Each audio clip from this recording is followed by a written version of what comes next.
All three of these adventuresome models are built upon the same trellis frame that comes made from chromium-molybdenum steel members for a light assembly that weighs in at only 21.6 pounds. The die-cast, open-lattice swingarm completes the skeleton. Steering geometry is likewise consistent across the board with 26 degrees of rake, 64 degrees from the horizontal, for nimble handling characteristics, and the 1290 Super Adventurers come with a WP steering damper to combat kickback at the bars during aggressive maneuvers.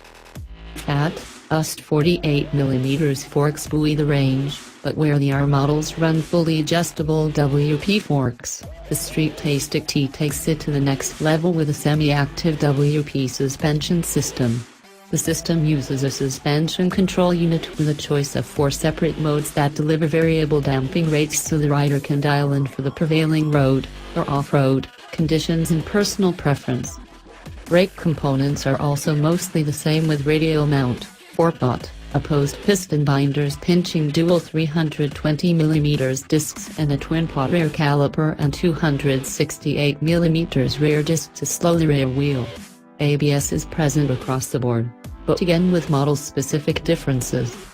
The 1090R runs with the Bosch 9M Plus dual-channel ABS that can be set to off-road mode to allow for some slip, and can be turned off entirely for the freedom to spin the rear wheel as much as you like.